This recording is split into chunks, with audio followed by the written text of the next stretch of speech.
Hey guys, Alec from Racefix Parts here, and today we're down at PVS doing some more testing and a little bit of maintenance on the Racefix race car. So you may have seen in the last couple of weeks, the last couple of test days we've done in the new car, it's been a little bit down on power. Now, it didn't present itself too clearly at first, but after a bit more driving, it certainly got worse. We developed a little bit of a flat spot, and I wasn't entirely sure what it was. So the plan was to bring it down to PVS, stick it on the dyno, get the guys and girls at PVS who know a little bit more about these mechanical things than I do, to have a look at it. However, when I was loading it back up in the trailer, it developed pretty heavy misfire without any load at all, even just a light blip on the throttle, and it almost sounded like it had launch control. So our flat spot in the power band and just generally low power started becoming a little bit clearer. So first thing we're going to do is rip in, throw some spark plugs and coil packs at it, and then we're going to run it up on the dyno with the old 4:1 header, and then we're going to try the new SME 4:2:1 header, which has been developed for the 2.4 litre cars, but we're going to have a test and see if it still works for these 2 litres.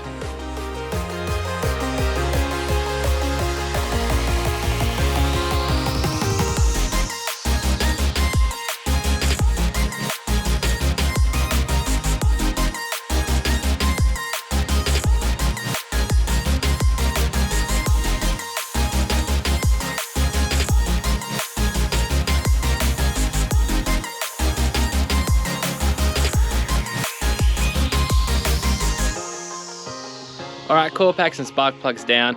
Now every time I do that job, I'm reminded why there's a couple of little downsides about having a boxer motor in a car. So I definitely recommend getting a workshop to do the job, because my hand's all cut up like I've been in a cat fight. But anyway, let's have a look at these spark plugs.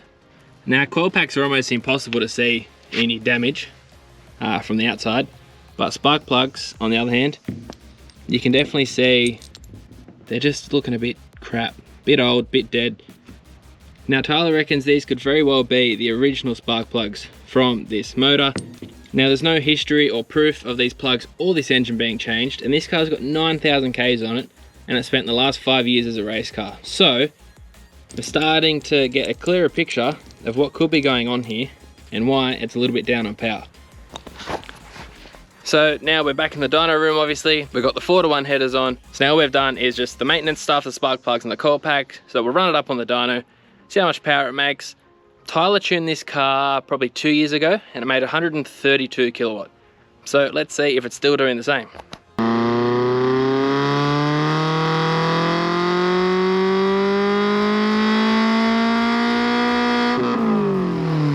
Alrighty, so that's our run with the 4:1 header done. Now you can see the grey line is when this car was tuned 2 years ago, and the blue line is today. So you can see it very much the same. These tiny little differences. Honestly, the engine could be a little bit tired, but it is a little bit humid today and it's not exactly the coolest. So those tiny little variances and differences could purely come down to weather differences. So now let's bolt on the 4:2:1 header, do another run, and we're not doing any tuning today either, I should add. So we're just seeing what bolting the 4:2:1 header on will do, and if it's worthwhile for us and other people.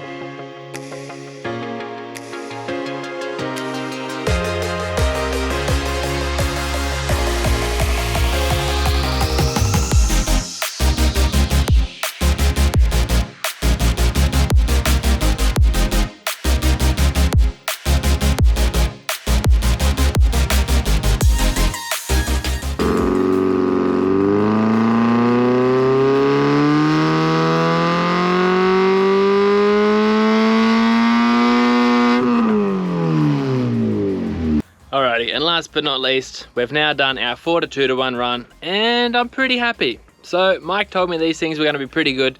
We know they're good because it's the same header we've used on the 2.4 litre cars. However, this one does have a 2.5 inch outlet flange, which works either with the 2 litre cars or the 2.4 litre cars that want to retain a factory front pipe and the factory cap back to keep it quiet. So let's head over to the computer and have a look. So as we can see, that green run is the run we just did on the 4:1. And the pink run is the one we just did with the 4:2:1. Now as we can see in this mid-range here, which we don't really see all that often in a race car, but if you hit a bit of traffic or even the hairpin at Eastern Creek, you are going to be down in this rev range. So that's a pretty big gap, but particularly on road cars too. It almost blends a UEL header with an equal length. So you don't quite get the dead flat torque curve that you'd get with a UEL, but you also don't lose the top end like you typically lose in a UEL. So I think for an overall package that's going to do a bit of street, bit of road, bit of track stuff, I think these are a really good thing, and I'm very excited to drive our race car back on the racetrack now that it's finally making the power it should be. And before I wrap up this video, I thought I'd just give a quick little overview of what we've got under the bonnet as well. So it's just a Perrin silicon intake elbow into a standard airbox. We've got a standard air filter in there at the moment as well, because the one that came with the car was dirty and it's all we had on the shelf at the time. And then we've got our Grady intake snorkel, oil cooler, catch cans, lithium battery, and we can see down there our new 4:2:1 headers wrapped in our Thermatec heat wrap, which is made in the USA, and it's the heat wrap we sell. It's good stuff.